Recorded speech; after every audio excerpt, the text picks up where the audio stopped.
getting good coverage. I need to ask you, well, I'll introduce myself first. I'm Andrew Moyle from MDG Landscape Architects. My colleague Ed Billings, also from MDG. So we've been appointed by Alpine Shire to prepare detailed design concepts for Tawonga. We're doing the same exercise for Harrietville, and we've also, as it happens, done the same exercise for Myrtleford, Bright and Paulpunka a while ago. So that's work that we did for the Shire quite some time ago. I wanted to ask how everyone has heard about tonight, whether you've been contacted by Facebook, internal kind of messaging, or what was the other one, Em? It was the mailer. The mailer, yeah. The mailer, and also the Tawonga Community Association, because that's postal mailer. Yeah, so hands up if you've been notified by postal mailer. No one, okay. I did get away from the cancelled meeting. Okay. Sorry, the last meeting that was cancelled. Right. Before that, I seen that was no. Oh, sorry. Well, that's our fault because we were meant to have it and we were locked down in Melbourne. So then Facebook. Okay. Yeah. All right. That's interesting to know for the Shire, just for future communications. And I also wanted to ask who came to the last session. So we've had. We've actually had this is our third attempt at community consultation. So this has been a three-step process. The first one, unfortunately, we had to do it by Zoom in July 2020, which was a session that we ran, which was really just sort of to begin the process and start to put some initial ideas on the table and to really try and understand where we saw the projects for the community coming from. That was the combination of all of that feedback was in this plan here, which is essentially a smaller version of the bigger plans that has, each time someone made a comment, we put a red or sort of orange dot on the plan. And the reason for doing that was really so that we could get a sense of where the community priorities seemed to be. And I think you can see quite clearly that most of the focus and interest was around Pioneer Park as the project, that, the most important thing to be done.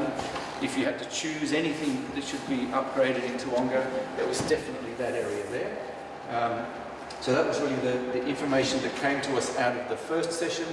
As I said, Ed and I were here in February 2021, and we showed draft versions of these plans, all up to the first four plans on the wall there. So there was a fairly similar looking version of these plans that we showed to you in February. We had an evening session and a lunchtime session, reasonably well attended as well. And this time, what we've got is we've listed the key comments that we heard at those sessions, that we thought we heard at those sessions. It's been interesting because we'll get to a couple of things that we may need to reconsider after the group today at lunchtime that we had. So the plans have been updated to reflect what we heard were the key comments and concerns and the evolution of the design, I guess. So the first four plans have been updated, and then what you haven't seen yet is the more detailed design work where we talk about materials, surfaces, wall treatments, that kind of stuff. Plant species, if anyone's interested, that plan on the end there. And then the other two are potential staging, so the delivery sequence of how the works would be implemented, and then the full costings. So essentially what the sum total of all of this work would likely to be costed as it's implemented over various stages.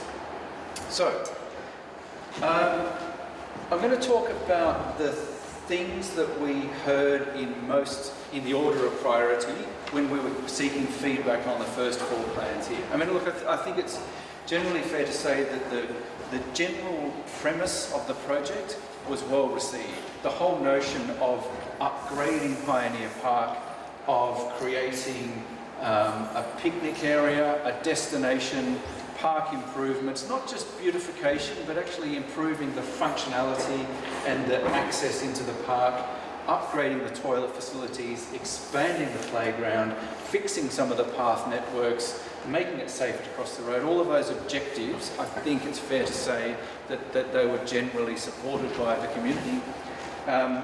So that was good. We went back to Melbourne thinking, oh good, you know, we're making some progress here. So what I wanted to talk through was a number of things, a number of changes that we've made since we first presented these plans to you back in February. And we want to talk through the implications of what those changes have meant, and then also this is sort of almost a bit of an extra community engagement session. So we weren't originally signed up to do this session. The Shire have asked us to come back tonight to just make sure to check in once more and just make sure that we are getting the sentiment of the community and that we're making the right decisions. Now, one thing I should point out is that this is all just paper. These are still detailed, they're concept plans only. So there's another phase that needs to be undertaken where we get into a bit more detail about, it starts to be a bit more technical, the preparation of documentation plans suitable for tender, the plans that builders and contractors will actually construct from. We haven't done that level of information yet. So they still are conceptual, but it is really important that we can arrive on the key ingredients so that as the next stage happens, the team can move forward with certainty and know that we've got the key parts of it right. So that's why we're here again tonight, to talk you through it. It's fair to say that the most comment we have received is not anything to do with the playground or the shelter structure or the materials, or it's about the road crossing. Has been contentious issue number one. We spent an hour and a half talking about it this afternoon. I think where we left the session last time, so for those of you that remember the previous version of this plan, what we had originally proposed was a much wider crossing point, essentially losing a few car parking bays on both sides of the road, and we had a really generous crossing point, and we actually had a central refuge island, a bit like in Gavin Street in Bright. As you go past the brewery, I don't know if you can picture that, where there's sort of a crossing refuge point in the middle of the road. We were asked to reconsider that, and so out of all of the sessions that we had, we ended up with a version of the crossing which essentially takes out one car parking bay on either side of the road. It puts the crossing point where we thought was a logical location directly opposite Old Tawonga store, and leading a set of stairs straight up into this existing plaza area. That's the existing shelter there that would stay, and then obviously drawing your eye and the circulation network straight through to the toilets if you're able to navigate your way through stairs. Otherwise, there's a new set of ramps that are proposed to take you all the way up to the toilets at a fairly even grade. That was really the culmination of what we thought we heard last time. I've got to tell you, the resistance to this today was fairly strong. I think we've got quite a few people in the community who either don't want a crossing at all, or they think it should go somewhere else. There are concerns about big vehicles being able to really move through here quite easily, as they do. I don't know whether it was just that the groups that we had contact with last time had more younger children, because there's certainly some of the comments we've been having is that it's actually quite dangerous to cross the roadway if you've got cars parked on both sides. You're essentially having to kind of go out between the parked cars, look down the road, and then make your way across it. So that's the whole reason for why we proposed this crossing here. I think it came to light today that a lot of people were saying it should be somewhere else, not directly opposite Tawonga store. And some people were also saying, well, okay, you know, do we need one at all? So I guess that's probably the first thing I'd like to talk about and get your views on. The reason for it is to try and make it safer for pedestrians to cross the road, to really make it quite clear that essentially instead of having to cross from this line to this line, which is the road pavement at the moment, car parking, one lane of traffic, another lane of traffic, car parking. That's the sort of dimension of road crossing that you need to go across to get from one side to the other. What the proposal here was that we essentially put a new curb, just for that section, on the running lane, on the white line that's painted on the side of the road, so that as a pedestrian you would only need to cross that distance instead of that distance. I think people... Absolute Yes. failure. Absolute failure there. Wrong spot. Yep. Wrong spot. Sorry, Yeah, is is it- that the size? No central island. No central island though. Yeah, just essentially narrowing the roadway so that it's almost as though the curb, this is the existing curb, and it just runs out like that, so that as a pedestrian you can stand there and you can stand there. So with that, would you be able to still park your car park against that? You could park your car right there. Because one of the things that as a parent at the moment I currently find is that if you have a car parked right here, Yep. then you're literally having to step out onto the road Yes. to see if there's traffic coming. Exactly. Yeah. And kids are poking their heads out to see if there's cars Yeah. coming, and they're going to half the time get skittled before you're even. So what this would do is essentially one car would be able to park there and another car would be able to park there. So where you could fit a car in the middle, you've essentially got an increased gap there so that it makes it safer. If you're standing here, you can see back this way or back that way. It's almost, think of it as though you're wiping out one car parking space so that you've got more of a distance, more of a view line in either direction. Well, there's your first problem with that, is you're putting it where most people are going to park a car through. Yeah. And half the time it's trucks. Like, Yep. trucks pull up there all the time, which means that having car space is not very much to be able to. Yes, and I think this is probably the crux of what was debated this afternoon, is the whole thing of, well, should there be a car parking space lost? And bear in mind that this is the slimmed down version of what we originally had. We felt as consultants that it is a good idea to designate a road crossing point so that it makes it safer for pedestrians. There are multiple ways of doing it, but the slimmed down version acknowledged that the Australia Post van needs to go to this point here. We're obviously concerned about the loss of any car parking opposite the opposite the You've store. actually because- lost 2 car parks. Sorry, You've actually lost 2 car parks in front. one on either side. No, We have an overpass. you've got your driveway there. Yes. There's no way you can fit a car in there. Right. Okay. So Well, that's there's- 1-2 that you usually have. But there's not. You can't park there at the moment. No, but So- see that gap there? You can't park a car in there, but if that's, without that, you can park a car there and you can park a car there. Right. So we've lost 2 car parks, Okay. basically. Not only that, when people park on the top side of the road, they're not going to get out of their car, walk to the footpath and come across it, so they hightail it straight over the road. Yeah, well, that was the other discussion this afternoon about, if the feeling was, well, so, okay, one of the fundamental premises that we put on the table was this idea of wanting to, as we thought it was logical, to line up, people come to the store and they obviously want to go into the park. We're sort of increasing reasons for come to the park. We're therefore suggesting a higher visitation to the park where, it will be somewhere that people would like to go. So logically, we then put the two opposite each other. But I think what came out of this afternoon's session was that that's not necessarily solid thinking. Yes. I live at the back of the park, and because there's no footpaths to actually get to the highway except for through the park, we're always coming through the park to cross the road. And I don't see the point. It is dangerous because I have a pram and 2 dogs, and you have to get right out onto the road to see if you can cross it. Mm-hmm. And if the crossing was all the way from there, why would I and there's no footpath there, it's not safe to be walking up the road, to cross the road to come back. Yeah. So are you saying if the crossing was up here somewhere? Is that what you're saying? Yeah, to be honest, we probably would use it, we just cross Yeah. the road. Yeah. Yes, Okay. you're saying that if the crossing was up there, it was because there was no footpath. And the path in the park directed you down to the crossing. The crossing was slightly more to the north. You'd be following the path up the park. Is And it? then crossing over.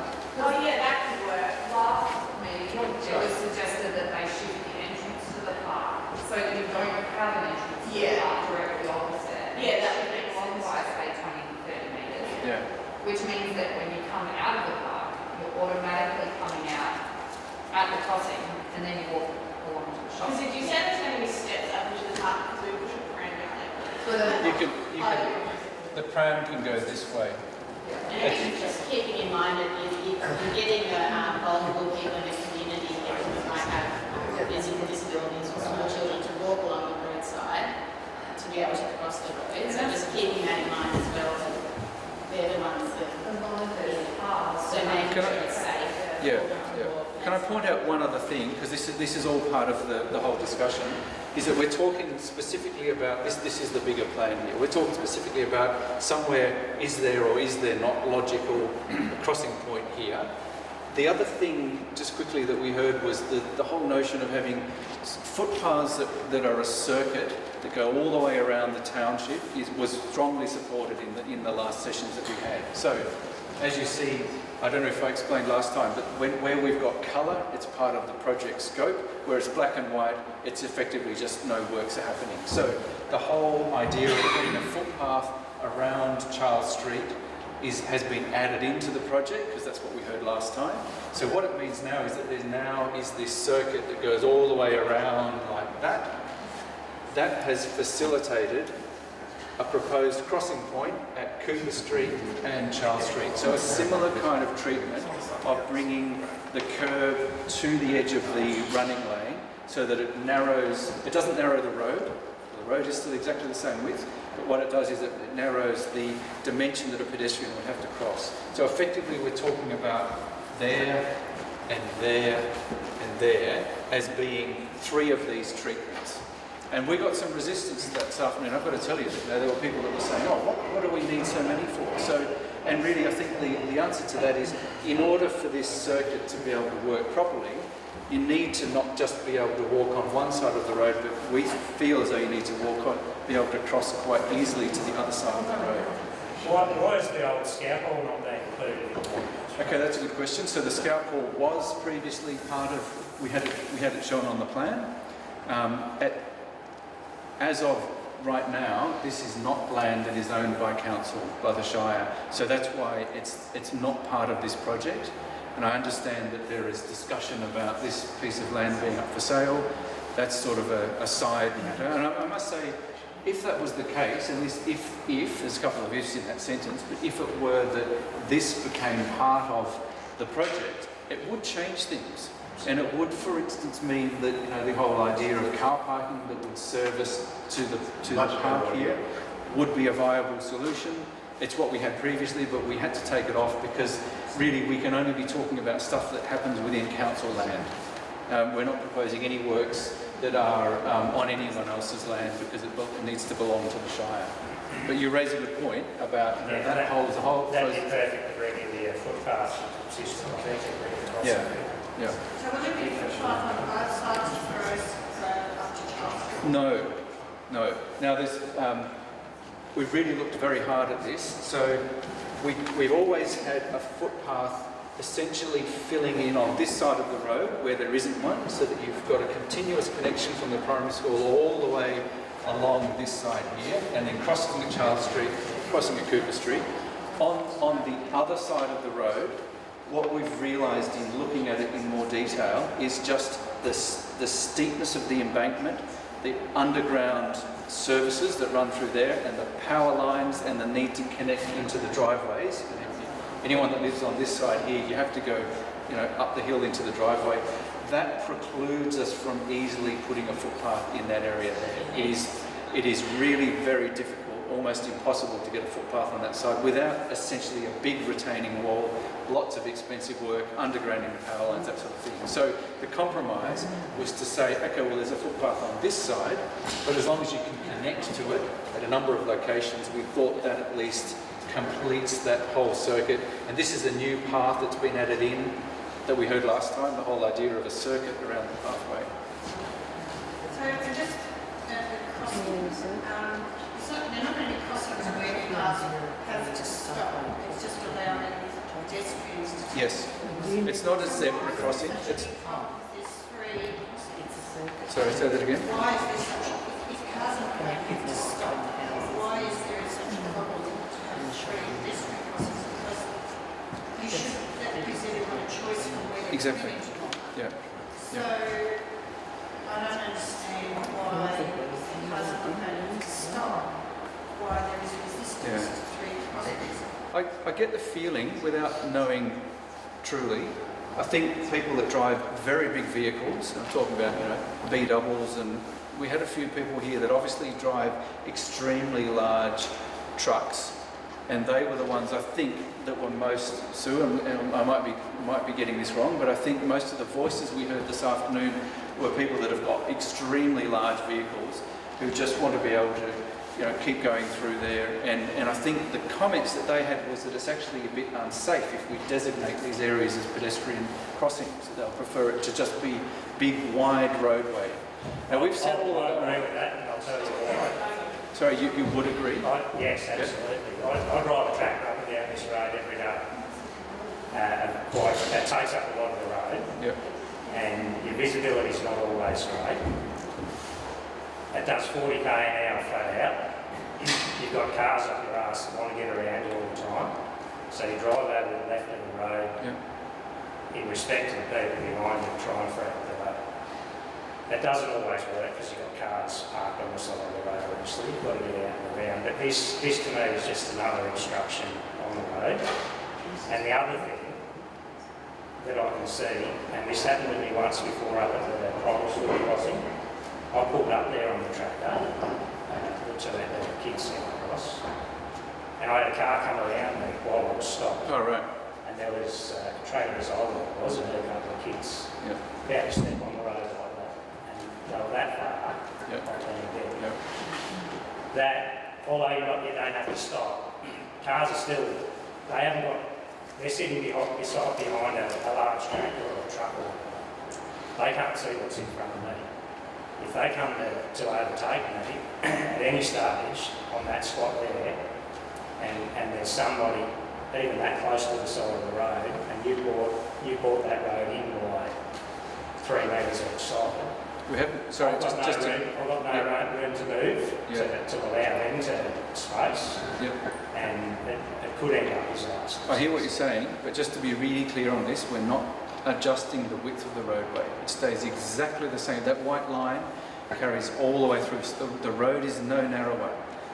But you're going to have people standing at that edge, whereas they were back there. Yeah, because they have to actually poke their heads out between the cars to work out where the sun's coming. Yeah. So if you block out a spot where you can stand safely to actually work that out, you're still standing in the same spot, you can just see better. So if somebody is pulling out around you, we're less likely to step out in front of them.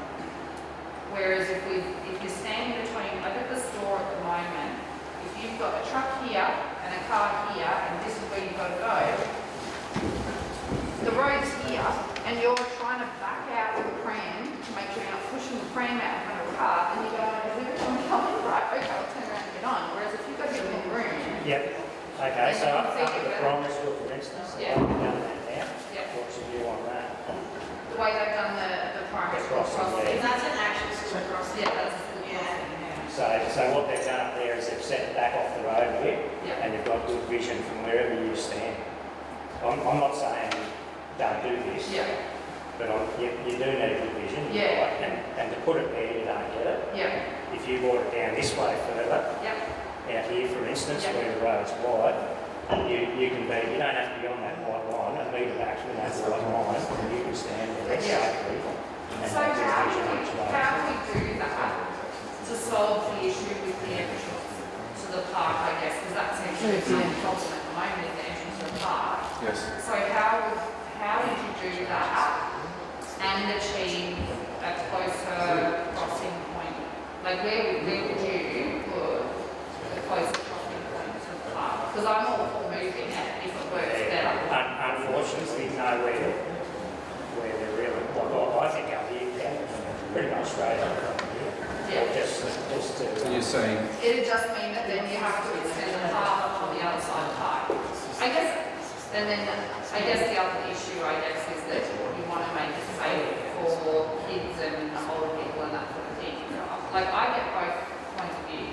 I think it needs to be safe for large vehicles, but I think it needs to be safe for kids and families to have somewhere to cross. yeah, and the other one is the school kids. They all, at times, they all come down past the mall. Yeah, so you've got two lots of school kids. You've got the primary school kids and you've got the secondary school kids who wait outside this school to go and catch the bus. So they're crossing the road. It's probably not simple to do, but if you could get it down near the driveway of the skateboard or something. That's what I thought last time.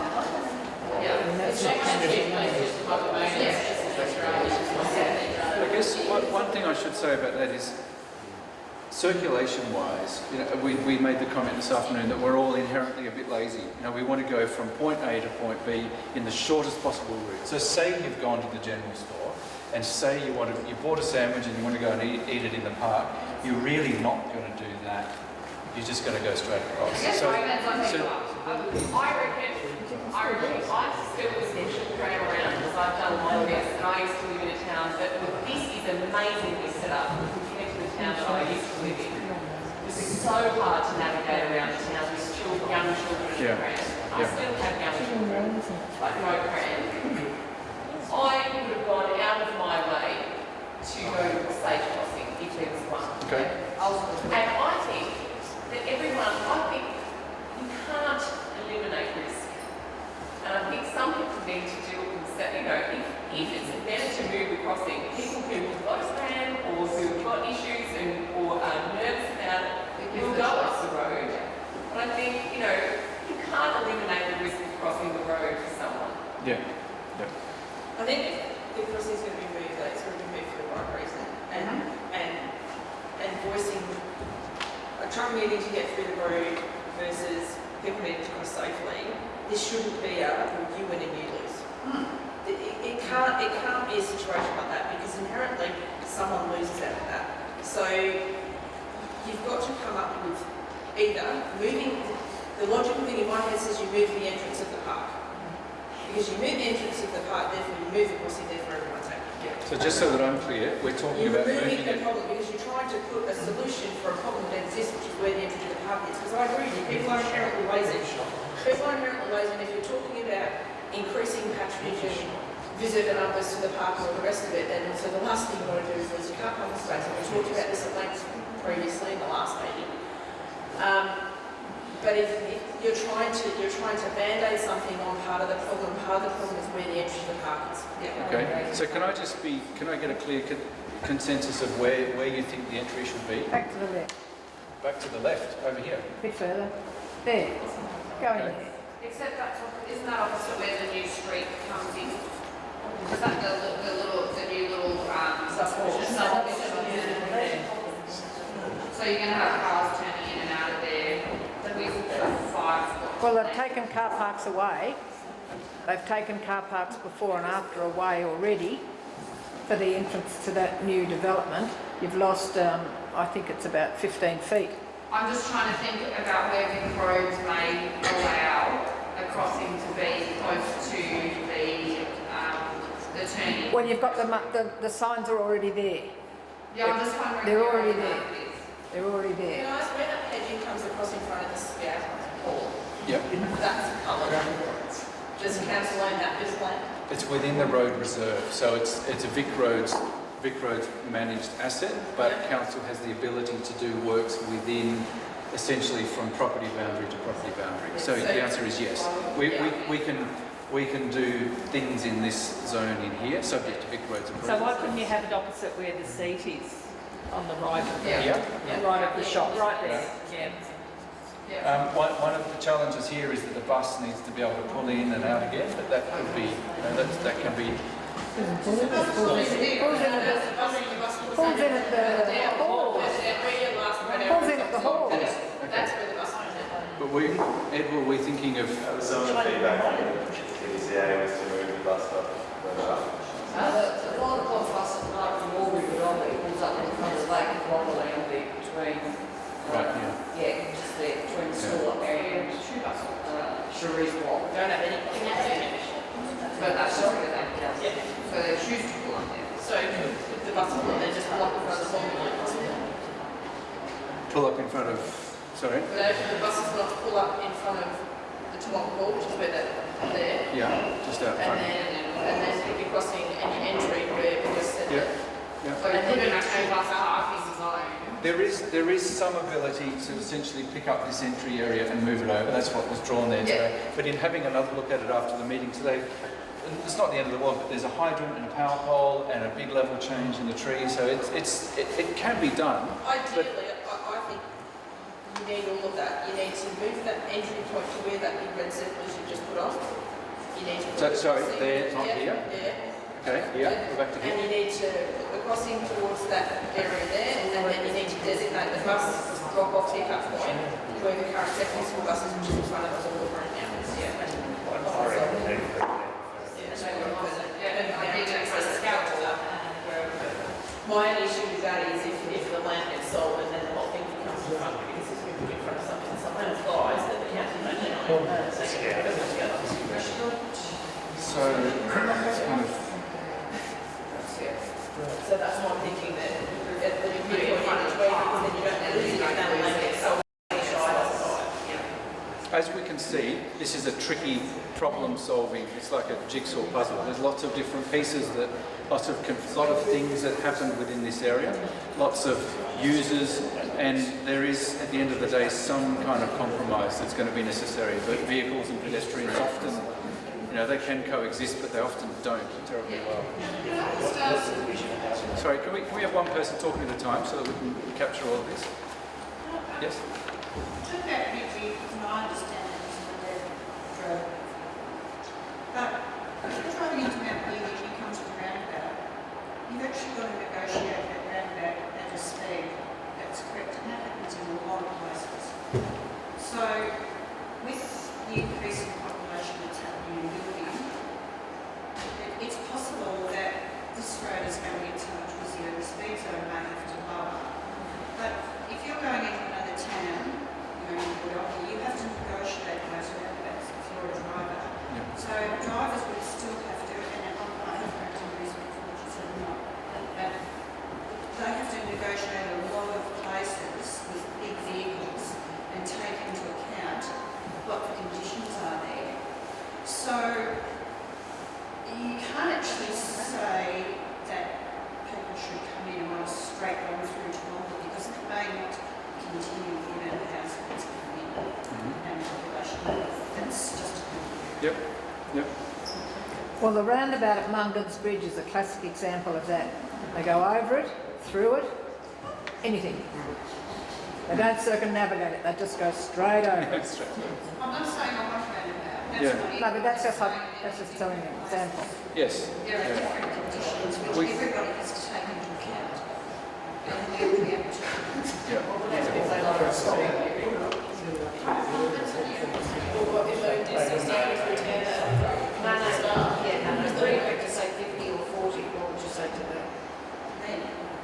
Everybody, what would they say, the 60 going at 50 or 40? Well, they don't do 60 now. It's a lot easier to cross with children. You would make it a lot less scary. And my crossing there is extended.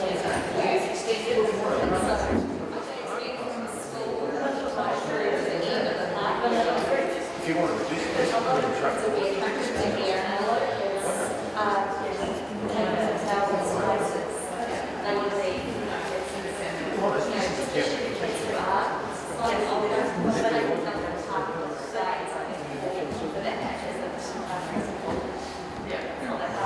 If you're going to try and attract more kids of different ages who are more independent, as that said, then you've got to take into consideration that there's going to be more kids wanting to cross for an age. Yeah, sure.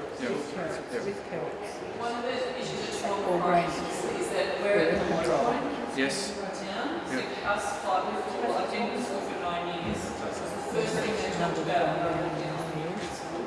school crossing, you need to go to school crossing. Anyway, it took how long we had? 2 years. We had to fight to get that little island, and it's the only visual. Like everyone drives through and go, oh, look at the lovely mountain. They're coming down a hill. The amount of people stop opposite the school. It's the first. There's nothing on here to slow people. Yeah. They slow because they see that little island and the view. Yeah, yeah. And it's the bottom of the hill sometimes. And that's a good point. What we have in our favour along this stretch of road is that it's nice and level. You know, it tips one way to the other, but you've got a nice level view line. It's not as though you're coming around the corner or down a dip or anything. So the visibility along this whole section here is what you would say is very good. It's just a matter of that balance of keeping enough cars and, you know, some way or another, there has to be, if we're going to encourage pedestrians to cross at a certain point, then there needs to be some compromise to the road construction.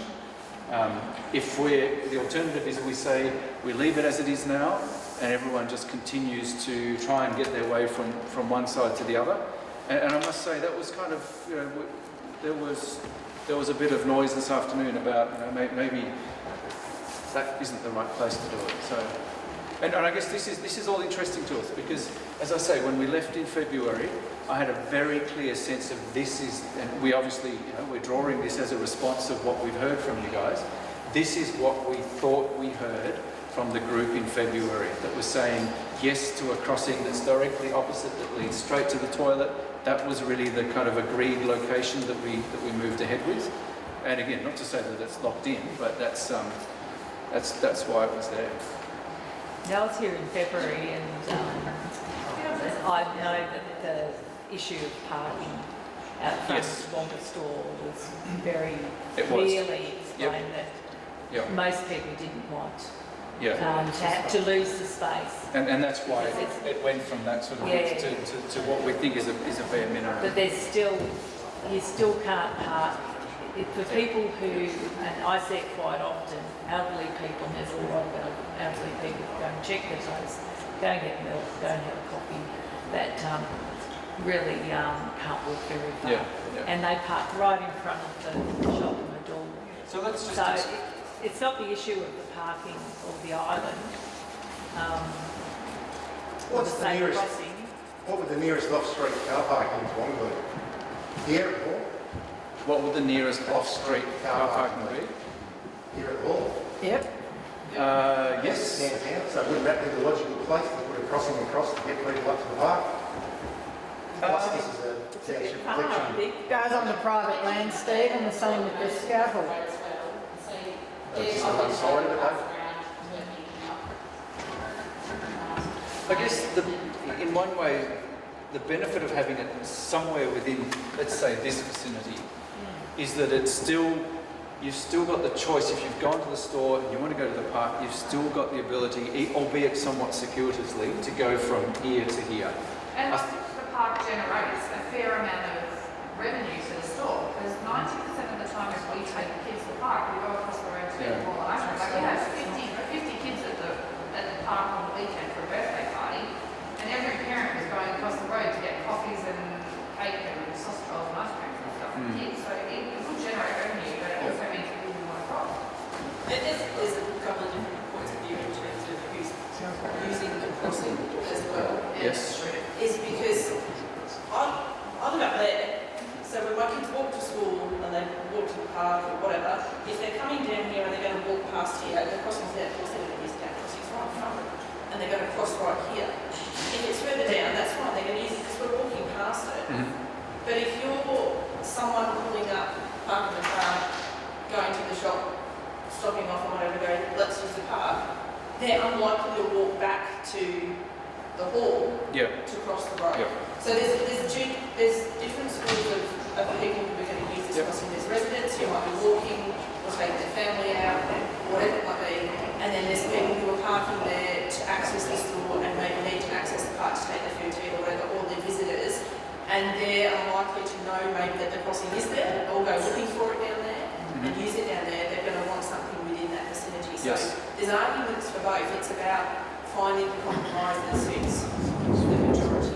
I think just offset from the Tawonga store where the CDs would be. By the Edmonds and Seal. Yeah. But a lot of people, Joe, when they come into the town, they don't know Pioneer Park's there. That's right. So the punters will go straight through. It's the locals that need it. So if we're trying to attract punters to go into the park, there needs to be a sign and obviously a pedestrian crossing somewhere. And I would detest if it was opposite the shop, would bring people in. But it is a thoroughfare. It is a thoroughfare.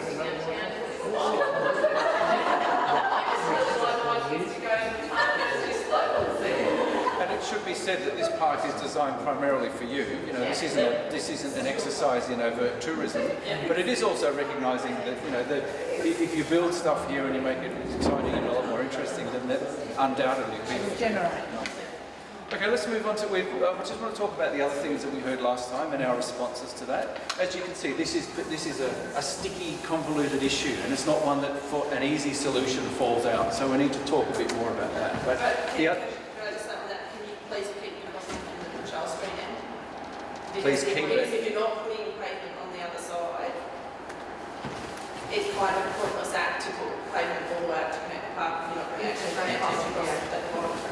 So regardless of where the other crossing goes, that part needs Yeah, so that's what we heard last time, and that, you know, that circuit is, in a sense, it really only makes sense to put that bit of footpath in if you can cross to the road and get to the footpath on this side. Going to be from a pedestrian crossing, is there? No, none of this, because it's a freeway, a highway. Even though it's a 60 zone? Yeah. It invokes a whole, look, I'm not a traffic engineer, but we do have one on our team that's looked at all of this and done traffic counts and all sorts of analysis. I think aside from a primary school, that is a controlled crossing point at certain times of the day.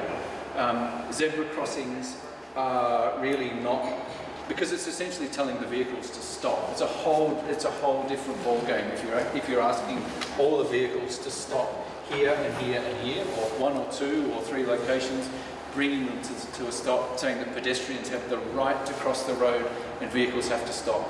It's actually the other way around, but it's trying to get that balance of still making it safe for both. So these will be crossings that pedestrians still have to give way to traffic? Yes, yes, definitely. I believe it has to be traffic lights, whether they just see. Is any of that been considered? Is a traffic light been considered? When someone can press a button and then... No, not proposed here. Because the number of cars don't warrant it. If it was a higher traffic count, then that might be an option. But if the park's been tied into the store, as somebody just said, that the store gets business for people that go to the park, what does the shopkeeper think? He does not want the crossing opposite the store. So he made it really loud and clear. He doesn't think it generates more custom then? He doesn't think what, sorry? He doesn't think it generates more custom then? I think As an old shop owner, it would be the worst thing in the world. to have a crossing right there, funneling Absolutely. people straight into the I front want door. 2 car parks. I want the people to come in. I don't Okay, and I want... think that's what the answer was today. Yeah. And my niece would endorse that as well. We were talking about it today. We talked a bit last time about signage locations. So if you recall, the concept for the signage is a custom designed unique element for Tawonga. We had it in white last time, if you remember, and the feeling was that it was a bit too kind of stark. So that sort of muted tone has been added in. So that same colour then applies here and here and here. So it's just sort of made it a bit more subdued, I guess, is the kind of feeling that we have. We also had a bit of discussion about the locations of where the signage elements should go. Does anyone remember that? We talked about it at length. So the proposal is to have a sign on this side of the road near the primary school back from the crossing, and another one on this side of the road just further down near the cedar trees or pine trees there. I mean, that in some ways is a really logical point to put an entry sign. Both on this side of the road? Yes, this side of the road. What these signs are doing is that they're saying you're coming into a township that is hopefully something that you're going to recognise where you are and have some mental picture of what Tawonga looks like. One of the challenges we've always had is that the outskirts of Tawonga are such a great distance that at the moment you pass the Alpine Shire sign and it's a good 2.5 minutes before you actually get into this bit of Tawonga. So essentially we had a lot of discussion about should there be a sign here or should there be a sign back past Templars, where the existing Alpine Shire signage element is. And I think what we're proposing is that it's yes to both. So that there would be a sign here to replace the Alpine Shire sign, there would be another one there, and there would be one there. So in effect, it's sort of double messaging from this orientation, really just in case you've kind of missed it on the first approach, because there is quite a distance in here of kind of open farmland that almost doesn't feel like you're entering into a township. But you're entering into the 60. As soon as you see the Tawonga sign Yes. coming in from Wodonga, Yep. the 60 sign is there. Yes. And it's the same down Chookies Hill. And there's a new sign there now. Yes. So it's a replication. So I think that's, and it says 60 Tawonga, both sides. So that's further, hopefully, really reinforcing to motorists that they need to slow down because you're coming into a township. I mean, the odd thing is, I think we spoke about this last time, the really odd thing is that those 60 signs, by default, almost become township entry signs. Read 60 and you've come from 80 to 60, must be coming into a built-up area. So that's the proposal, is to, rather than choosing on this southern approach, one or the other, it's both. It's 100 to 60, not 80 to 60. Sorry, I can't hear It's you. 100 to 60, not 80 100 to 60, okay, even more of a... There you go. It's 80 from Mount Beauty, and then it comes into Yeah, I 60. thought it was. The other way, it's 80. Oh, yeah. It's 80. And they come past my place at 100 or 120 or 80. They ignore my slow down sign. We talked about the footpath circulation. So, as I said before, a new area of footpath that means that you can do a loop all the way around. We heard last time that there was a desire to put a balustrade on the bridge crossing, so that's been added in just to make it a bit safer. You know, the crossing underneath the swale there, so that's been added in. We heard last time that we need to take away some of the trees that we were proposing. So I don't know if you remember, but we had a lot more tree planting in the idea was to provide shade and canopy and consistency. Some of the trees have been taken out of this proposed version of the park. What else? The toilet cladding. If any of you that were here last time can remember that we had shingles that were kind of referencing the bogong moth pattern. Look, that's been one that's had a lot of discussion and a lot of back and forth, and in the end, I think the potential for it to become an ongoing maintenance problem meant that it disappeared. And so it didn't disappear completely. It became timber, but rough sawn, big planks of timber. We did actually come up with a solution for how we thought the shingles could be achieved by using a single piece of timber and cutting that shape in. But nonetheless, I think there's been some vandalism in the Shire of toilet facilities. At the end of the day, it needs to be a really robust and long-term solution. So it's gone back to a slightly sort of weathered timber look.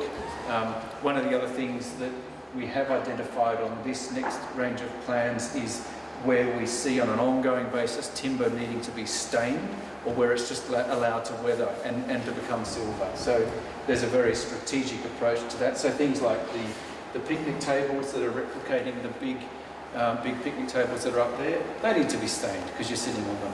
Whereas the battening to the underside of the shelter or to the majority of the toilet block doesn't actually need to be stained every year. It can be allowed to go silver and yellow.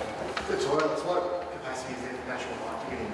It's an issue with most public toilets. What capacity? Natural light to get in. Because they're always so dark. I mean, to have... They could have skylights. I mean, that is proposed to be a brand new roof to the whole toilet facility. Yeah. So it's essentially, what it would be doing is keeping the existing brick structure just as a shell onto which cladding externally would happen, a complete upgrade internally, new tiles, new basins and fittings and that sort of thing. And there could easily be some skylights that are dropped into that roof form. It would be an easy thing to do. What's in the old tennis pit down there? Okay, so the note here says DDA compliant, gender neutral toilets or nappy change room. Does that cover it all? Yeah, because last time we talked about the fact of disability toilet access, Yes. change total facilities, and all of that, as well as pictorial, which I can see you've now done as well as lettering for kids and toilets as well. Yes. In the parks, Yep. which is really good. But that needed to be included. Yeah, and the whole sort of matter of gender neutrality came up when we were talking about this with council, and so one of the things that has changed is that the existing window used to do that. Now, if that's now going to become toilets, then we've made the window a lot narrower or frosted so that it allows light in, but it's not the sort of thing that you can look into and peer at someone in there. It sounds like a trivial thing at the moment, but down in town at the park, they put a lock on the inside of the door that kids can actually lock, and then you can't unlock from the outside without a key. Okay. Someone's kid got stuck in there the other Okay. week, and they had to call the Shire to find out who Right. had the key. Yep. And it was quite traumatic at the time for the family. I can imagine. Yeah. We just make sure that, that's thought about. Yes. Mount Beauty is a problem. Yep. Understood. Yeah. So what I should say is the whole toilet upgrade will require a consultant that isn't us. Ed and I are landscape architects. We're not building architects. So that'll need some expertise from another consultant. But I think it's fair to say that all the comments that you had about the toilets last time have been incorporated into that revised version there. We heard last time about the possibility of snakes in the playground and the boulders that we had, nature play and boulders and that kind of thing. So the boulders have disappeared from the playground and we've thinned out the planting a bit. Ed, can you talk us through materials and planting and staging and costing, please? Okay, so we've got about 10 minutes or so left, so I'll run through it fairly quickly. Materials perspective, we're basically going with a lot of stuff that's already here, local references and things that are working well. So the exposed ag that you'll see in the plaza, exposed aggregate concrete, we're proposing to use site stone. The amphitheatre seating walls that you see above the basketball court down there, we propose concrete seating walls. We really like those big, bulky tables under the picnic shelters, so we're proposing to do a similar thing with the other pieces of furniture and the tables themselves. Basically not proposing to sort of reinvent the wheel here, because we've got a lot of really good, robust materials that are already working well, so we're building on that. In terms of street tree planting and planting in general, I think as Andrew said, we probably our first plan had this almost like some sort of park forest along the edge. We got pretty strong feedback about that was restricting views. I think one of the very first plans as well, we had a big sort of line along here saying, this could be a big avenue, a big double avenue of big trees. The feedback again we got there was, we're not right here, we love the views to the valley, we like that openness in the streetscape. So I suppose our response to that, for the main street in particular, some of the comments we heard last time were about the dogwood trees and how people like the size of them, they like the fact that they flower, and that the flowerings in particular is really impressive. So what we're proposing is basically dotting a number of dogwoods along the main street, along the highway, basically to kind of unify the main street, but also to give that interest during different times of the year, the flowering interest. The park itself, so we're basically again working with what's already there. You've got some lovely ash trees here, so we're proposing a couple more of those. One thing you notice at this time of year is all the deciduous trees obviously lose all their leaves, so evergreen trees become more and more important, just for that some structure to the park, some green backdrop. So we're proposing some smaller evergreens through here, some largostromias, lots of ground cover planting. All of these are shown in beautiful bloom, but I suppose the general message is we're looking for stuff that's lush, has texture to it, survives well in this climate, provides a good atmosphere for the park. So can I ask a quick question about trees, particularly around the playground? Yes. So I understand that this gum tree is being removed, which provides quite a bit of shade for the playground at the moment on that north side. What are you proposing in the way of trees that might provide some shade, specifically around the playground, I guess? Yeah, so we've got eucalyptus little spotty, which is a tree in here. We're not proposing to remove any shade sails. I suppose the first thing to say that we're trying to incorporate those into the revised design. Ash trees around here, some smaller largostromias there. So in the northwestern sun, you'd be getting a lot of protection from those ash trees as they continue to grow up. So I mean, in terms of shade sails plus the trees around there, we've tried to sort of group them all together. So we're protecting views, but we're also providing shade as a kind of balance between the two. I'm just putting little crosses on the new trees that are proposed around the playground. It's a really good point that you do want to have shade protection in the playground. So you see the little red crosses? They would be the new trees that are installed to sort of complement the screening of the shade cover in the playground itself. So let's talk about costing. So just one thing here is that obviously there's a lot of work here. We've done very detailed costings for anyone that's interested on every single line item that's incorporated into this. It's recognised that we can't do everything at once, so we've got a proposal here that's been discussed with the Shire about a staged implementation of these works over time as funding permits. and it begins with stage 1. So yeah, look at this. We're proposing that the QR Valley Highway would be stage 1, so that includes street tree planting, the entry signs, and any crossing points, Cooper Street and Charles Street, for example. So that would make sense to do all in one hit, as well as the connection along Charles Street to complete that circuit, and also Cooper Street to connect to the existing path here. Stage 1B would be probably the most intensity of the whole project is in here. So the basketball court, the rebound wall behind the basketball court, the shelter upgrades, the toilet upgrades, access to the park would all be included in stage 1B.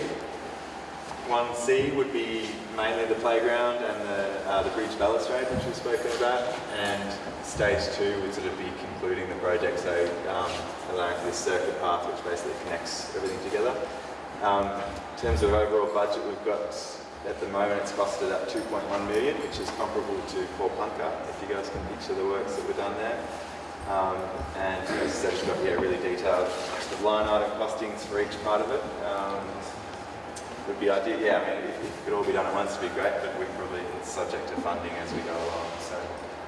Are you still planning to stage, you haven't mentioned anything about the playground itself, are you still planning to stage the equipment so that you've got younger kids and then older kids as well? Absolutely, yeah, so that was one of the main things we heard the very first time we came here, was that the playground at the moment, it's a good playground, it works well, but for kids who are getting older, it's sort of, yeah, maybe passing its use date right out a little bit, so to be incorporating that and then allowing for much more challenging elements like towers and climbing ropes and bridges, all that sort of stuff. So, What's in the basketball?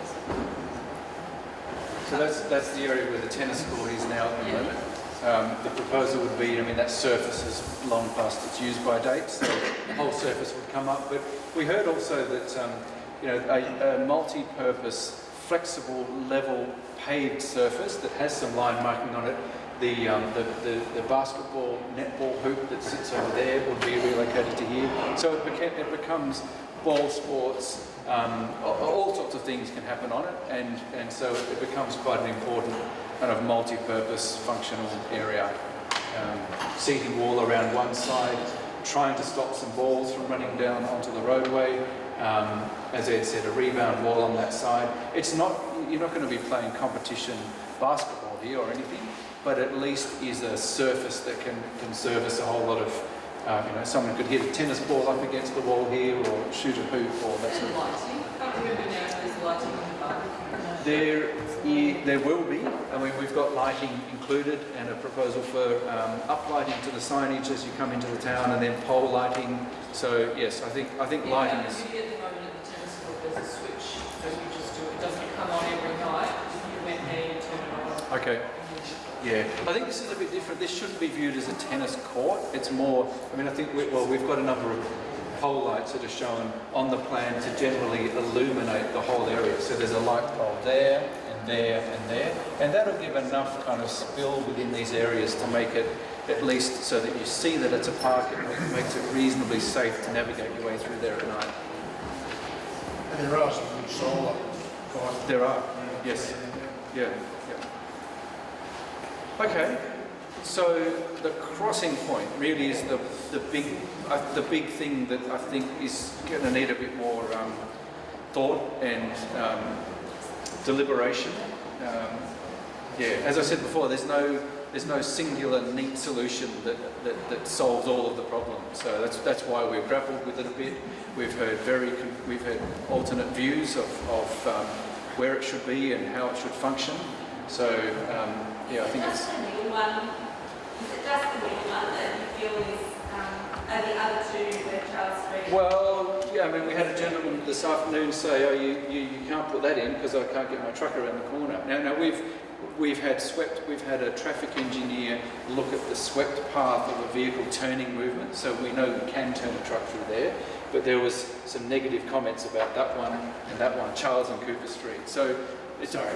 Are you putting the outbound islands on those other two crossings? That's the proposal, yeah. To do the same thing as what's happening here is to effectively not reduce the road width, but to reduce the distance, as I said before, about how a pedestrian needs to go from one pedestrianised area to another. But the Yes. If they come out on islands, maybe you could just have a no parking zone there and some gates. So they'd have a spot to walk across. Well, there it's on the... But they'd be able to see because there'd be no parking. Yeah, there it's on the corner anyway, so no one's going to be parking right on the... Well, you shouldn't be parking right on the corner there, so... I guess when you've got small kids, the shorter distance you've got with the traffic is... Yeah, but it's still standing right on the edge as the car comes back closer to you. You'll have a really large, really big view though. Yeah, I know. So, and if there's something, you can step back and go past. Yeah, there's So no that- I mean, parking if you- behind if it, you go already over viewed. There's no parking, it doesn't matter. I think with the crossing, the most important thing is to remember that it's a highway. It's not a road, it's a Kiewa Valley highway. That's the problem. That's a very important thing that should be considered. And that there are people that need to get across, I guess, and with small children, that it is a need to cross the road. One crossing would be more than adequate. Sorry, where would you put your crossing? There, you've got it. Move the entrance to the Here? park. Yep. And not Charles? And No. not Cooper? No. There are people who walk down Charles Street currently with their kids though, who can't get off that road. But they can come through the park. There is an alternate route.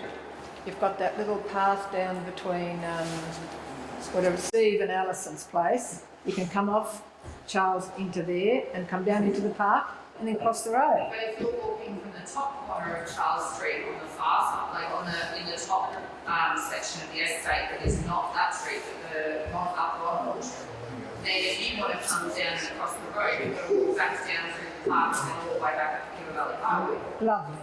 So it does actually make sense to put crossing in. We have people walking on that Canberra of Charles Street all the time. All right, terrific. Thank you for coming. I appreciate you raising the cold and coming up to hear about it again. I think we need to give this a bit more thought before we finalise our work.